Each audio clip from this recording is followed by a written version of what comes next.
الحمد للہ وکفا وسلام علی عبادہ الذین اصطفى اما بعد فاعوذ باللہ من الشیطان الرجیم بسم اللہ الرحمن الرحیم یرفع اللہ الذین آمنوا منکم والذین اوتوا العلم درجات سبحان ربک رب العزت عما یصفون وسلام علی المرسلین والحمد للہ رب العالمین اللہم صلی علی سیدنا محمد وعلی آل سیدنا محمد مبارک وسلم اللہم صلی علی سیدنا محمد وعلی آل سیدنا محمد مبارک وسلم اللہم صلی علی سیدنا محمد وعلی آل سیدنا محمد مبارک وسلم۔ اللہ رب العزت نے انسان کو پیدا فرمایا اور پیدا کرنے کے بعد فرشتوں کے سامنے اس مخلوق کو پیش کیا اور دونوں کے درمیان مقابلہ کروایا۔ مقابلہ کس چیز کا تھا؟ یہ چند چیزیں ہیں، ان چیزوں کے نام تم بھی یاد کر لو، ان چیزوں کے نام تم بھی یاد کر لو۔ مفسرین نے لکھا ایک پیالہ تھا، ایک عصا تھا، اس طرح کچھ چیزیں تھیں جن کے نام اللہ رب العزت نے آدم علیہ السلام کو بھی بتا دیے اور ان کے نام فرشتوں کو بھی سکھلا دیے۔ کس چیز کا کیا نام ہے؟ تو فرشتوں کو جب یہ سوال کیا گیا تو انہوں نے آگے سے کہا سبحانک لا علم لنا الا ما علمتنا انک انت العلیم الحکیم۔ اے اللہ، جو چیز آپ ہمیں سکھلائیں اس کے علاوہ کسی اور چیز کو ہم جاننے والے نہیں ہیں۔ آپ کی ذات پاک ہے، آپ ہی تمام چیزوں کا بخوبی علم رکھنے والے ہیں، سب سے زیادہ حکمت والے ہیں۔ اللہ رب العزت نے آدم علیہ السلام سے فرمایا یا آدم انبئہم باسمائہم، آپ ذرا ان چیزوں کے نام بتا دیجئے۔ آدم علیہ السلام نے فی الفور تمام چیزوں کے نام بتا دیے۔ اے اللہ، اس چیز کا یہ نام ہے، اس چیز کا یہ نام ہے، اس چیز کا یہ نام ہے۔ جب ان تمام چیزوں کے نام بتا دیے تو اللہ رب العزت نے فرمایا الم اقل لکم انی اعلم غیب السماوات والارض، اے فرشتوں، کیا میں نے تمہیں یہ بات نہیں کہی تھی کہ میں اس آسمان و زمین کے درمیان پوشیدہ رازوں کو، پوشیدہ باتوں کو جاننے والی ذات ہوں۔ وَأَعْلَمُ مَا تُبْدُونَ وَمَا كُنْتُمْ تَكْتُمُونَ، اگر تم کوئی بات مجھ سے چھپاؤ یا کوئی بات مجھے ظاہر کرو، میں ہر چیز کا جاننے والا ہوں۔ لہٰذا میں جانتا تھا کہ میں نے کس چیز کے ساتھ اس کو پیدا فرمایا۔ لہٰذا اللہ رب العزت نے اس بات کے بعد فرشتوں کو حکم دیا کہ اب اسجدوا لآدم، تمام کے تمام فرشتے سجدے کے اندر گر جائیں۔ تمام فرشتے سجدے کے اندر گر گئے اور سجدے میں گرنے کے بعد سب نے آدم علیہ السلام کو تعظیماً سجدہ کیا۔ یہ سجدہ کس بنیاد پہ تھا؟ آدم علیہ السلام نے کوئی فرشتوں کے مقابلے میں زیادہ عبادت نہیں کی تھی، کیونکہ ان کی تو ابھی پیدائش ہوئی ہے۔ فرشتے تو اربوں کھربوں سال سے عبادت کے اندر لگے ہیں۔ جو فرشتہ سجدے کے اندر ہے ساری زندگی سجدے میں، جو فرشتہ رکوع کے اندر ہے وہ ساری زندگی رکوع کے اندر ہے، جو فرشتہ اللہ کے سامنے قیام کی حالت میں ہے کھربا کھرب سال گزر چکے ہیں اور کھربا کھرب سال گزر جائیں تب بھی وہ فرشتہ اسی حال کے اندر رہے گا۔ تو جتنی عبادت فرشتوں نے کی اتنی عبادت تو آدم علیہ السلام نے کی نہیں، پھر کیوں سجدہ کیا؟ جواب اس کا یہ ہے کہ آدم علیہ السلام کو اللہ رب العزت نے ایک صفت عطا فرمائی تھی، ایک کوالٹی عطا فرمائی تھی جو فرشتوں کے پاس نہیں تھی، اور وہ چیز تھی جس کو علم کہا جاتا ہے۔ اس علم کی بنیاد پر انسانوں کو دیگر تمام کی تمام مخلوقات کے اوپر فضیلت حاصل ہے کہ انسان کو اللہ نے علم کی دولت عطا فرمائی، اور یہ دولت دنیا میں کسی اور کے پاس نہیں ہے۔ نبی علیہ السلام کا رمضان المبارک کے علاوہ کے دنوں میں تو معمول یہ تھا کہ اللہ کے محبوب صلی اللہ علیہ وسلم رات کے چند حصے فرمایا کرتے تھے. ایک حصہ گھر والوں کے ساتھ گزارا کرتے تھے، ایک حصہ آرام کرتے تھے، اور ایک حصہ اللہ کے سامنے کھڑے ہو کے عبادت کرتے تھے. تو پوری رات عبادت نہیں کرتے تھے، رات کا 1/3 حصہ یہ عبادت میں گزارتے تھے. اور ان کے نبی علیہ السلام کے مقابلے میں اگر دیکھا جائے تو امت کے اندر بے تحاشا افراد ایسے ہیں جنہوں نے ساری رات کھڑے ہو کے اللہ کے سامنے عبادت کی. تو گویا عبادت کی کمیت کے اعتبار سے، کوانٹٹی کے اعتبار سے بات کہی جا سکتی ہے کہ فلاں شخص نے نبی سے زیادہ شاید عبادت کی ہو، تو کیا وہ نبی سے افضل ہو گیا؟ علماء نے لکھا نہیں، نبی سے افضل تو دنیا میں کوئی نہیں ہو سکتا. سارے کے سارے صحابہ، اولیاء، تمام کے تمام امت ایک پلڑے میں، نبی کی فضیلت دوسرے پلڑے میں. تو پھر کیا بات تھی جس بات کی بنیاد پر نبی کو فضیلت عطا کی گئی؟ تو بتایا گیا کہ جی نبی کو امتی پہ فضیلت عمل کی بنیاد پہ نہیں ہے، نبی کو امتی کے اوپر جو فضیلت ہے وہ علم کی بنیاد کے اوپر ہے. یہ علم ایک ایسی چیز ہے جس کی وجہ سے اللہ رب العزت کے دربار میں کسی شخص کی اہمیت کم یا زیادہ ہوا کرتی ہے. اللہ رب العزت قرآن کریم میں ارشاد فرماتے ہیں قُلْ هَلْ يَسْتَوِي الَّذِينَ يَعْلَمُونَ وَالَّذِينَ لَا يَعْلَمُونَ. علم حاصل کرنے والے افراد، علماء اور غیر عالم کیا کبھی برابر ہو سکتے ہیں؟ ہرگز نہیں. انما یتذکر اولو الالباب، بے شک اس بات کے اندر عقل مندوں کے لیے بڑی نصیحت ہے. اور نصیحت کیا ہے؟ نصیحت کا ایک پہلا پیرایا تو یہ ہے کہ عقل مندوں تم بھی علم حاصل کرنے کے لیے اپنے آپ کو کھپا دو، لگا دو اس محنت کے اندر. اور دوسرا رخ اس کا یہ ہے کہ اگر علم حاصل نہیں کر سکتے تو علم حاصل کرنے والوں کی خدمت میں بیٹھنا شروع کر دو. تو بہرحال اللہ رب العزت نے انسان کو جو دیگر تمام مخلوقات پر فضیلت عطا فرمائی، اس فضیلت کی بنیاد علم ہے. لہٰذا ہر وہ شخص جس کو دوسرے کے مقابلے میں علم زیادہ ہوگا اس کو پہلے کے مقابلے میں زیادہ فضیلت دی جائے گی. نبی علیہ الصلوۃ والسلام نے اس علم کی اہمیت اپنی احادیث مبارکہ میں بے تحاشا بیان کی. اتنی بیان کی کہ ان احادیث کا احاطہ کرنا انسان کے لیے مشکل ہو جاتا ہے. چنانچہ علم کی اہمیت کا اندازہ اس بات سے بھی لگایا جا سکتا ہے کہ اللہ رب العزت نے انسان کو مختلف قسم کے اعضاء دیے ہیں. ہاتھ پاؤں دیے، کان دیے، زبان دی. کچھ اعضاء ایسے ہیں جو انسان کے یوں کہا جائے تو غلط نہیں ہوگا کہ مزدور اعضاء ہیں، جو مزدوری کا کام کرنے والے ہیں. وزن اٹھانا ہے، چلنا پھرنا ہے، مشقت کے کام ہے وہ کرنے والے ہیں، وہ ہاتھ اور پاؤں ہیں.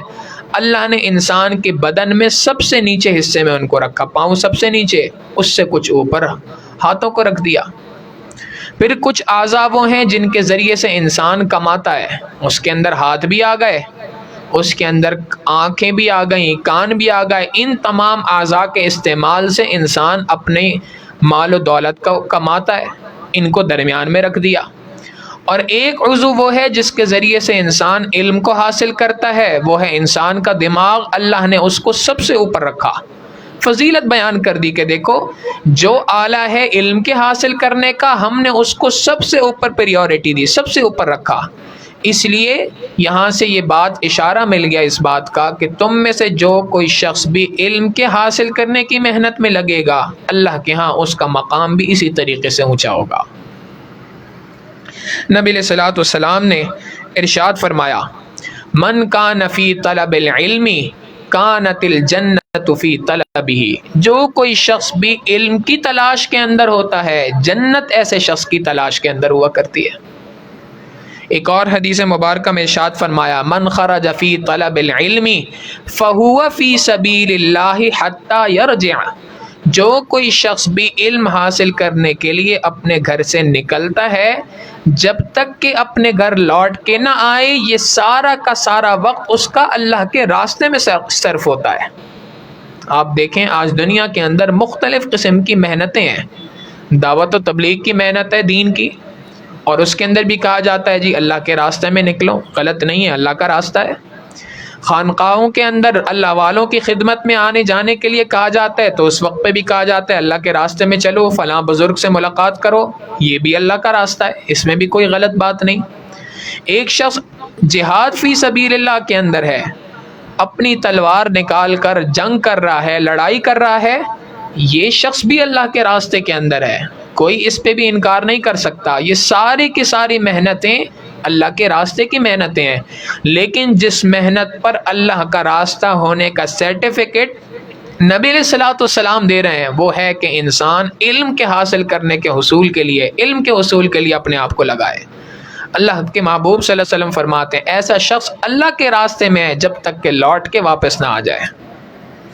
لہٰذا جس طریقے سے ایک مجاہد اللہ کے راستے میں نکلتا ہے اور جب یہ اللہ کے راستے میں ہوتا ہے تو مختلف قسم کی تکلیفیں، مختلف قسم کی پریشانیاں، مختلف قسم کی مصیبتیں یہ جھیلتا ہے، اور ان مصیبتوں کے جھیلنے کے اوپر اس کو اجر ملتا ہے۔ تلوار کا زخم لگ جائے تو اجر، گولی لگ جائے تو اجر، اللہ کے راستے میں شہید ہو گیا تو اجر۔ بعین ہی اسی طریقے سے ایک شخص جو علم کی تلاش میں ہے، علم حاصل کرنے کے لیے اپنے گھر سے نکلا ہے، اس کی ایک ایک قدم پر اللہ رب العزت کی جانب سے اسی انداز میں نیکیوں کا اجر و ثواب لکھا جاتا ہے۔ یہ ہے اللہ کے راستے میں نکلنا، یہاں تک کہ لوٹ کے نہ آئے۔ پھر نبی علیہ الصلوۃ والسلام نے ارشاد فرمایا جب اللہ رب العزت کسی عام بندے سے خوش ہوتے ہیں تو اس کے لیے جنت کے اندر ایک گھر بنا دیا کرتے ہیں، اور جب اللہ رب العزت کسی عالم سے خوش ہوتے ہیں اللہ رب العزت اس کے لیے جنت کے اندر ایک پوری اسٹیٹ بنا دیا کرتے ہیں، ایک پورا شہر اس کے لیے آباد فرما دیا کرتے ہیں۔ آپ نے دیکھا ہوگا دنیا کے اندر مختلف لوگ ہیں جو بڑے بڑے نواب کہلاتے ہیں، ان کی باقاعدہ بڑی بڑی اسٹیٹ ہیں۔ یہ اسٹیٹ آف کالا باغ ہے، یہ فلاں جو ہے یہ نواب آف قلات کی اسٹیٹ ہے، قلات ہاؤس ہے، یہ پوری کی پوری اسٹیٹ جو ہے یہ ساری کی ساری فلاں نواب صاحب کی ہے۔ تو جس طریقے سے دنیا کے اندر پوری ایک اسٹیٹ بڑے بڑے افراد کی ہوا کرتی ہے، اللہ رب العزت بھی بات فرما رہے ہیں کہ جب میں کسی عالم دین سے خوش ہوتا ہوں تو اس علم کی بدولت اس کو جو نعمت عطا کرتا ہوں وہ یہ ہے کہ اس کے لیے جنت کے اندر ایک پورا شہر آباد کر دیا کرتا ہوں۔ حضرت حسن بصری رحمۃ اللہ علیہ بات ارشاد فرمایا کرتے تھے کہ اگر علماء دنیا میں نہ ہوتے تو لوگ ڈنگروں اور جانوروں والی زندگی دنیا کے اندر گزارتے۔ نبی علیہ الصلوۃ والسلام نے اسی بات کو یوں ارشاد فرمایا کہ العلم نور، علم ایک روشنی ہے جس کے ذریعے سے انسان اللہ تک پہنچ سکتا ہے، اور اگر علم کی روشنی نہ ہو تو جہالت کا اندھیرا خود بخود وہاں پہ موجود ہوتا ہے۔ اس جہالت کے اندھیرے کو دور کرنے کے لیے علم کی ایک روشنی ہے، جس روشنی کی حاصل کرنے کی محنت میں جو کوئی شخص لگتا ہے اللہ رب العزت اس شخص کو بھی روشن فرما دیا کرتے ہیں۔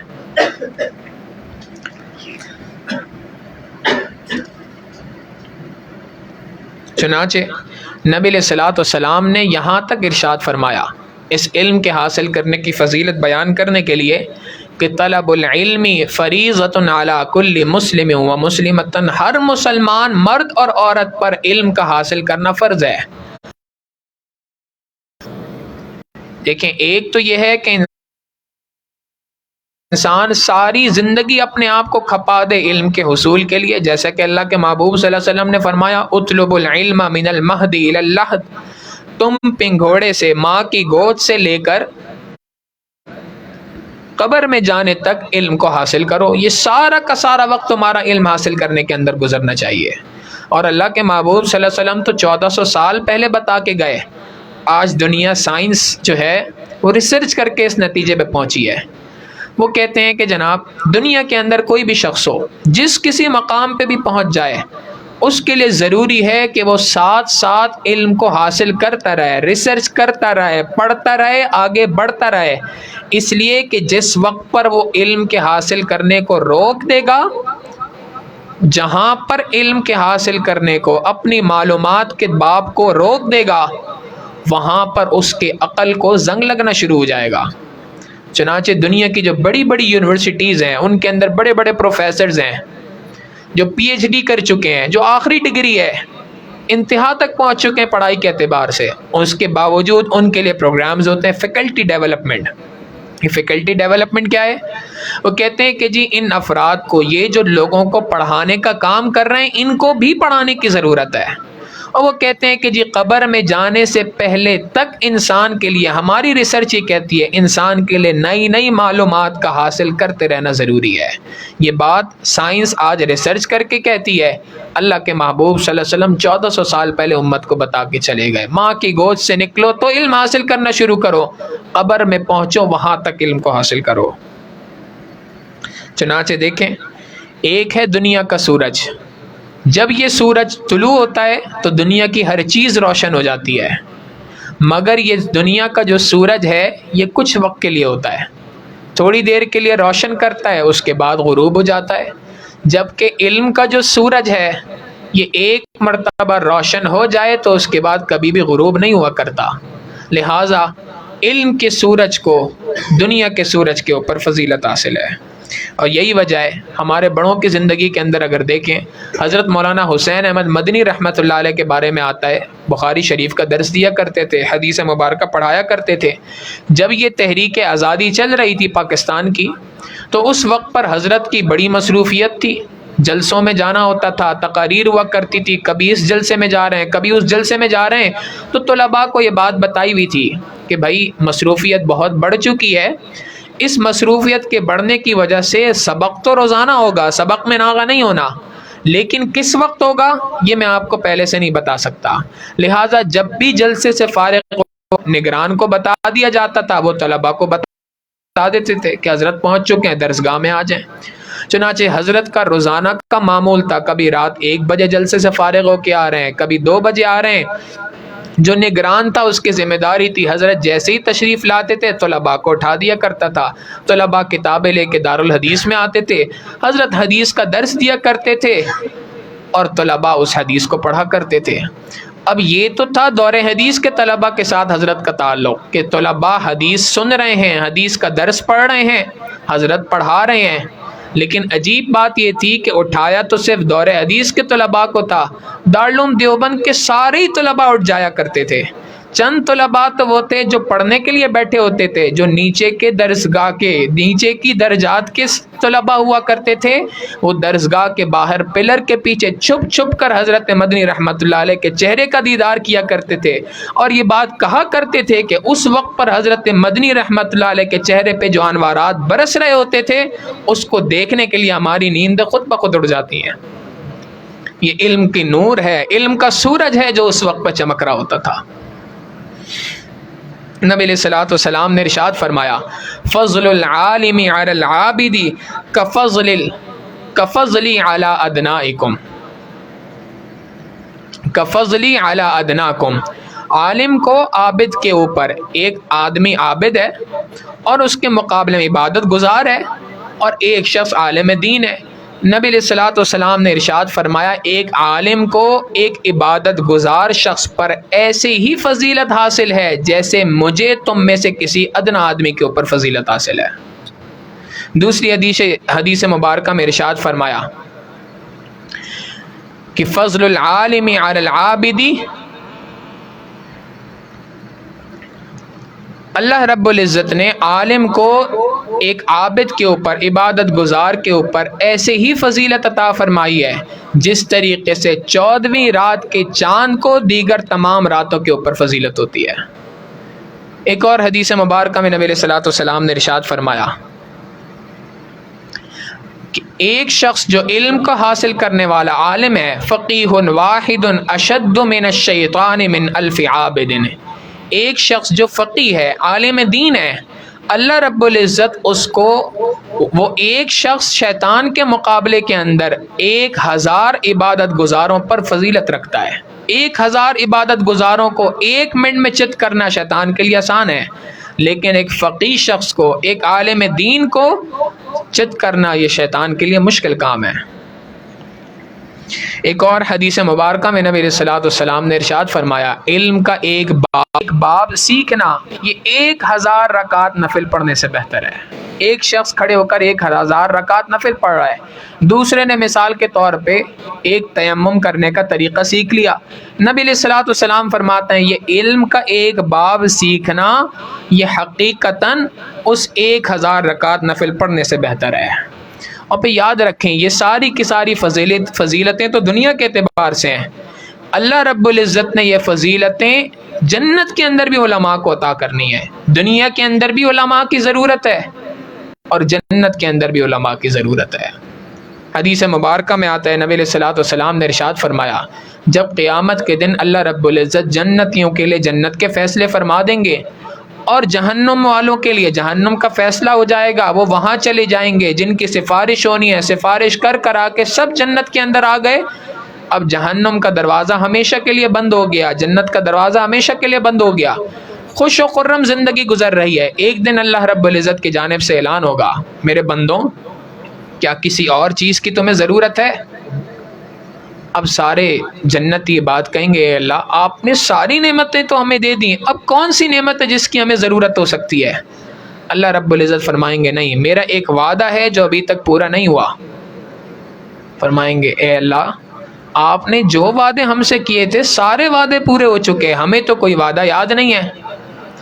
تو اللہ رب العزت فرمائیں گے نہیں ایک وعدہ ہے، جاؤ اپنے علماء کے پاس اور ان سے جا کے پوچھو۔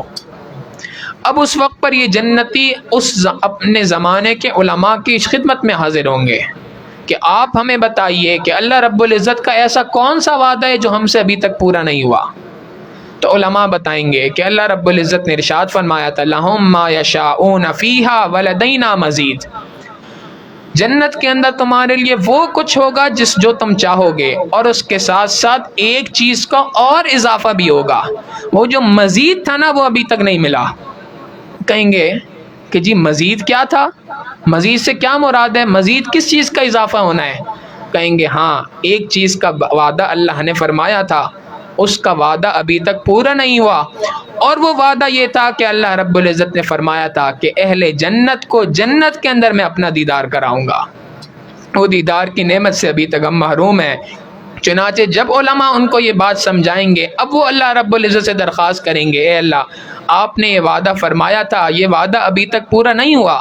جب یہ ریکویسٹ ہوگی تو اس ریکویسٹ کے اوپر اللہ رب العزت کی جانب سے اپنے دیدار کے لیے پردوں کو درمیان سے کھول دیا جائے گا، تو اس وقت پر بھی علماء کی ضرورت ہے۔ ایک حدیث مبارکہ میں نبی علیہ الصلوۃ والسلام نے ارشاد فرمایا نوم العلماء کی جو نیند ہوا کرتی ہے ایک عالم دین کا سونا بھی جو ہے یہ سونا بھی اس کا عبادت ہے۔ ہمارے ایک استاد محترم ہے وہ بات ارشاد فرمایا کرتے ہیں، فرماتے ہیں کہ اس کو یوں کہا جائے تو غلط نہیں ہوگا کہ ایک عالم کا سونا بھی حقیقتاً دنیا کی سونے کی قیمت پر ہے۔ دنیا کے اندر جو سونے کی قیمت ہے، گولڈ کی قیمت ہے، عالم کا سونا بھی سونے کی قیمت پر ہے، اور اس کے پیچھے وجہ ہے۔ علماء نے اس کو سمجھایا کہ بھئی سونے پر عبادت کیوں لکھی جا رہی ہے؟ ایک آدمی سو رہا ہے اس کے اجر و ثواب لکھا جا رہا ہے۔ انہوں نے کہا دیکھو ایک شخص آپ کے گھر پہ آتا ہے، آپ اس کو بتاتے ہیں جناب یہ کام ہے، یہ دیوار یہاں پر کھڑی کرنی ہے، مستری کا کام ہے۔ اس مستری کو آپ نے بلایا، بتایا جی یہاں پر یہ دیوار کھڑی کرنی ہے، اور دیوار کے کھڑی کرنے کی بتاؤ کیا اجرت لوگے؟ اس نے کہا جی میں یہاں اس دیوار کو کھڑا کروں گا، اس کے اوپر جو مزدوری لگے گی فی دن کے حساب سے ایک دن میں 8 گھنٹے کام کروں گا، اور 8 گھنٹے کام کرنے کے درمیان میں میں مثال کے طور پہ ایک دن کے 1000 روپے لوں گا، جتنے دن میں مکمل ہو گئی۔ اب یہ بندہ مستری کا کام کر رہا ہے، اور کام کرتے کرتے اچانک سے درمیان میں اپنے اوزار کو درست کر رہا ہے، کسی چیز کو ٹھیک کر رہا ہے۔ اب یہ اوزار کو درست کرنے کا جو وقت ہے یہ بھی 8 گھنٹے کے اندر شامل ہوتا ہے، کوئی بھی اس کو کاٹتا نہیں آپ نے اتنے وقت پہ اوزار درست کیے تھے وہ وقت شامل نہیں ہوگا، آپ اتنے وقت پہ فلاں چیز خریدنے کے لیے مارکیٹ گئے تھے وہ شامل نہیں ہوگا۔ ہر بندہ کہتا ہے جناب یہ وقت بھی مزدوری کے اندر شامل ہوتا ہے، کیونکہ اوزار کا تیز کرنا، اوزار کو درست کرنا، یہ سب کا سب اس کے اندر شامل ہے وقت میں۔ بعین ہی یہی بات ہے، ایک عالم دین جو 24 گھنٹے دین کی خدمت کے اندر لگا ہوا ہے، اب اگر وہ چند گھنٹے سو رہا ہے تو اس کے سونے پہ نیت بھی یہی ہے کہ جب میں اس وقت پر سوؤں گا تو سو کر اٹھ کر بھی دین کا کام کرنا ہے. یہ گویا ایسے ہی ہے جیسے ایک شخص بیٹھ کر اپنے اوزار کو تیز کر رہا ہے. لہٰذا اسی وجہ سے اللہ رب العزت نے ارشاد فرما دیا نوم العلماء عبادت، علماء کی تو نیند بھی عبادت ہے. چنانچہ نبی علیہ الصلوۃ والسلام نے ایک اور جگہ پہ ارشاد فرمایا کہ کل قیامت کے دن علماء کے قلم کی جو سیاہی ہے، یہ علماء کے قلم کی سیاہی شہیدوں کے خون سے بھی زیادہ فضیلت کا حامل ہوگی. اب یہ بات بڑی حیران کن لگتی ہے. ایک طرف ایک شخص جس نے اپنی جان اللہ کے راستے میں لگا دی، خون کا آخری قطرہ اللہ کے راستے میں بہا دیا، اور ایک طرف ایک عالم دین ہے جس نے اپنے آپ کو علم کے حصول کے اندر لگایا. تو علم کے حصول والا اس اپنی جان کے نذرانہ پیش کرنے والے سے کیسے زیادہ فضیلت رکھ سکتا ہے؟ علماء کی پہلی وجہ تو یہ ہے کہ یہ شخص جو اپنے آپ کو اپنی جان کے نذرانے کو پیش کرنے کے لیے تیار ہوا ہے، یہ یقیناً کسی نہ کسی عالم دین کی فضیلت بیان کرنے پر تو ہوا ہے، اس کے بغیر تو نہیں ہو سکتا. دوسری وجہ ارشاد فرمائی کہ دیکھو یہ ہے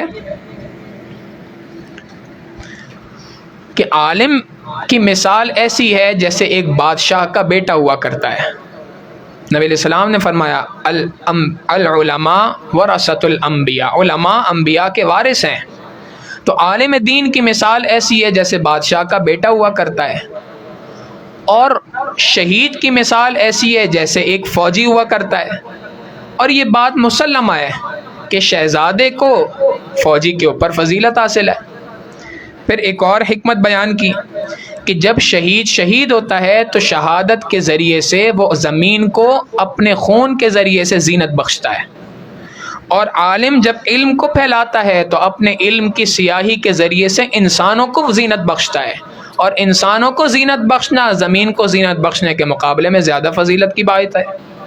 اور تیسری وجہ ارشاد فرمائی کہ جب شہید ہوتا ہے تو اس سے پہلے وہ کسی سے لڑ رہا ہوتا ہے، لڑنے کی وجہ سے وہ اپنے مد مقابل کو قتل کرنے کے در پہ ہوتا ہے، اس کو مارنے کے در پہ ہوتا ہے کہ اس کافر کو جہنم حاصل کروں، اس کافر کو ختم کروں. لیکن کافر نے ایسا وار کیا کہ اس شخص کو شہید کر دیا. گویا اس کا ارادہ سامنے والے انسان کو ختم کرنے کا ہوتا ہے. اور عالم کا معاملہ یہ ہے کہ عالم اپنے علم کے ذریعے سے مردہ لوگوں کو زندہ کرنے کی کوشش کرتا ہے. جو مردہ ہو چکے ہیں، جن کے دل مردہ ہو چکے ہیں، ان مردہ دلوں کو زندہ کرنے کی کوشش کرتا ہے. لہٰذا اس وجہ سے علماء کی جو قلم کی سیاہی ہے اس کو شہید کے خون کے اوپر زیادہ فضیلت حاصل ہے. یہی وجہ ہے کہ آپ دیکھیں ایک عجیب حدیث مبارکہ، نبی علیہ الصلوۃ والسلام نے ارشاد فرمایا ایک شخص روٹی کا سوال کرتا ہے. ایک بندہ آیا، اس نے آ کے سوال کیا جی میں بھوکا ہوں، مجھے کھانا کھلا دو، اور کسی نے اس کو روٹی دے دی. اب جب روٹی کا سوال کیا تو اس روٹی کے سوال پر اللہ رب العزت 3 بندوں کی مغفرت کے فیصلے فرماتے ہیں. جس نے روٹی دی اس کی مغفرت، جس نے اس روٹی کو پکایا اس کی مغفرت، جس نے اس مال کو کمایا اس کی مغفرت بھی اللہ رب العزت فرما دیتے ہیں. 3 بندوں کی مغفرت ہے روٹی کا سوال کرنے پر. مگر جب کوئی طالب علم کا سوال کرتا ہے تو اس علم کے سوال کرنے پر اللہ رب العزت 4 طرح کے افراد کی مغفرت کے فیصلے فرماتے ہیں. سب سے پہلے اس طالب علم کی اللہ رب العزت مغفرت فرما دیتے ہیں. جس طالب علم نے علم کا سوال سے پہلے اس کی مغفرت، روٹی کا سائل کی سوال کرنے پہ مغفرت نہیں تھی، علم کا سوال کرنے پر سائل کی مغفرت. پھر دوسرے درجے میں بتایا کہ اس کے ساتھ ساتھ جس سے سوال کیا جو استاد ہے اللہ رب العزت اس کی بھی مغفرت فرما دیتے ہیں. تیسری بات ارشاد فرمائی کہ اللہ رب العزت اس کے ساتھ ساتھ اس بندے کی بھی مغفرت کے فیصلے فرما دیتے ہیں.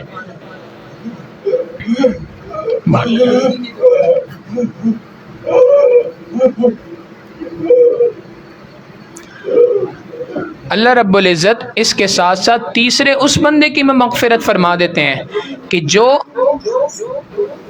دیگر طلباء اس مجلس کے اندر موجود ہیں. پہلے نمبر پہ وہ شخص اس کی مغفرت کا فیصلہ ہو گیا کہ جس نے سوال کیا تھا، دوسرے نمبر پہ اس استاد کی مغفرت ہو گئی، تیسرے نمبر پر اللہ رب العزت دیگر طلباء جو اس مجلس کے اندر بیٹھے ہیں ان کی مغفرت کا فیصلہ فرما دیتے ہیں، اور چوتھے نمبر پہ اللہ رب العزت ان افراد کی بھی مغفرت فرما دیتے ہیں جنہوں نے ابھی اس علم کے حاصل کرنے کی محفل میں نہیں موجود، اپنے گھروں میں موجود ہیں، لیکن اس علم کی اس مجلس کے یہاں منعقد ہونے کے ذریعہ بن چکے ہیں، معاونین ہیں مدرسے کے، منتظمین ہیں مدرسے کے، یہ تمام افراد اللہ ان کی بھی اس سوال کرنے کی بنا پہ مغفرت فرما دیا کرتے ہیں۔ تو سوال ایک ہے، اس سوال کے کرنے پر 4 طرح کے افراد کی مغفرت کے فیصلے ہو رہے ہیں۔ آپ سوچیں یہ علم کا حاصل کرنا کتنی بڑی نعمت ہے اللہ رب العزت کی جانب سے۔ لہٰذا ہم میں سے ہر شخص کو یہ بات چاہیے کہ اپنے آپ کو اس علم دین کے حصول کی محنت کے اندر لگائے۔ یاد رکھیے گا علم کے حاصل کرنے کے لیے کسی عمر کی قید نہیں ہے کہ فلاں عمر والا علم حاصل کر سکتا ہے، اس سے آگے نہیں حاصل کر سکتا۔ اس سے پہلے سینکڑوں بار یہ بات ذکر کی ہے، ابو ہریرہ رضی اللہ تعالیٰ عنہ 60 سال کی عمر میں اسلام لے کے آئے، جتنا علم حاصل کیا 60 سال کی عمر کے بعد کیا، اور اس کے باوجود احادیث مبارکہ میں سب سے زیادہ کثرت سے روایت کرنے والے صحابی ابو ہریرہ رضی اللہ تعالیٰ عنہ ہیں۔ تو اس کا مطلب ہے علم حاصل کرنے کے لیے کسی عمر کی قید نہیں ہے، کسی بھی وقت پہ علم حاصل کیا جا سکتا ہے۔ لہٰذا نبی علیہ الصلوۃ والسلام نے ارشاد فرمایا، ابو درداء رضی اللہ تعالیٰ عنہ روایت کرتے ہیں، نبی علیہ الصلوۃ والسلام نے ارشاد فرمایا، کن عالما، تم اپنے آپ کو علم کے حاصل کرنے کے ذریعہ بناؤ، علم کے حصول کے اندر اپنے آپ کو لگاؤ، او متعلما، علم حاصل کر لیا تو علم کو سکھانے والے بن جاؤ، تیسرے نمبر پر ارشاد فرمایا، او محبن او متبعن، اگر تم یہ نہیں کر سکتے کسی وجہ سے فی الفور علم حاصل کرنے والوں کے ساتھ محبت کا تعلق قائم کرو۔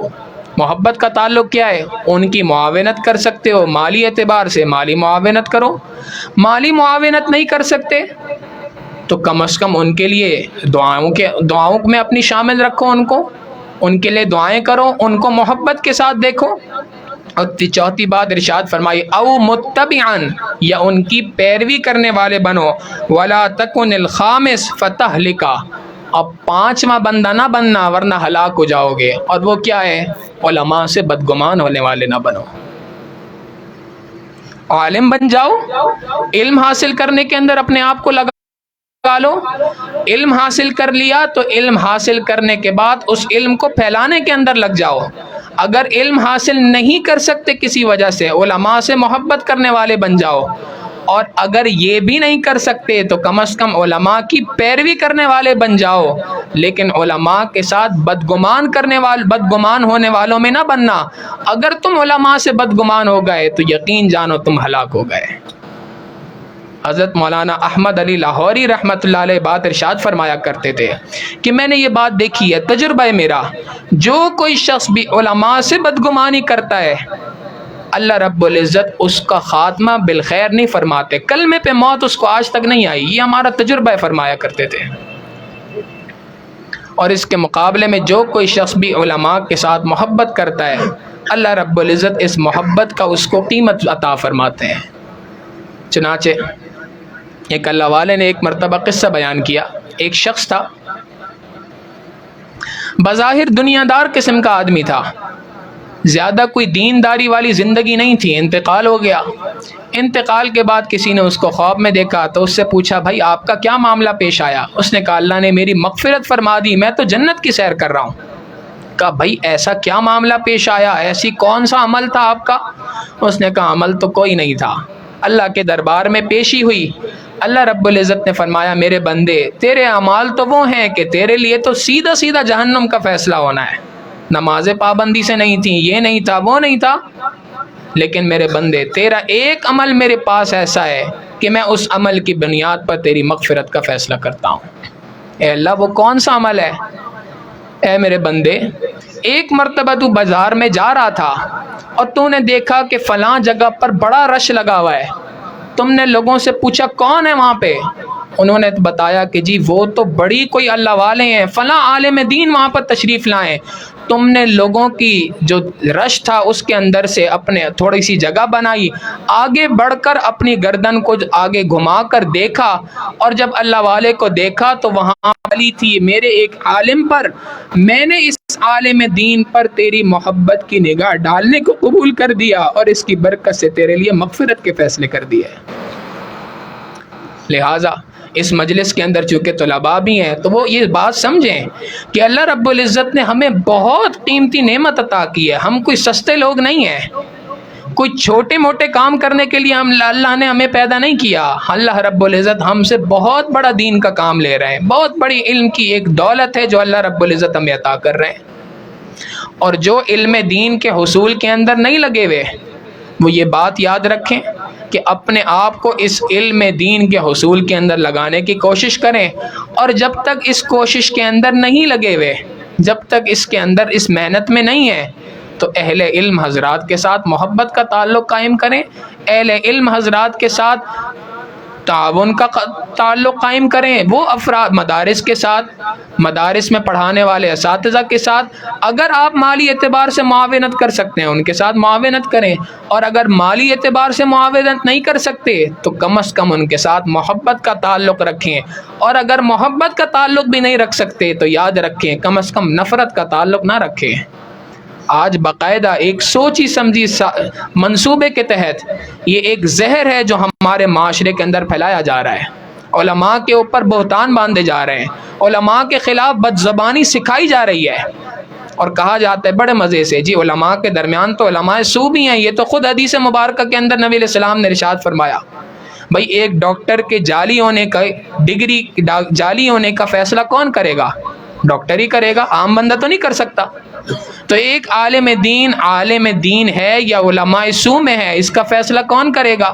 یہ تو کل قیامت کے دن اللہ نے کرنا ہے، دنیا کے اندر علماء کے اوپر ہے، آپ کے ذمہ یہ ٹھیکہ نہیں ہے، آپ کے ذمہ اتنی بات ہے کہ عالم ہے۔ اچھا ایک اور بات یاد رکھیں، عالم اگر بے عمل بھی ہو تب بھی اس کی تکریم واجب ہے، عالم اگر بے عمل ہو تب بھی اس کی تکریم واجب ہے۔ کیوں؟ اس لیے نبی علیہ الصلوۃ والسلام کی حدیث مبارکہ ہے العلماء ورثۃ الانبیاء، علماء انبیاء کے وارث ہیں۔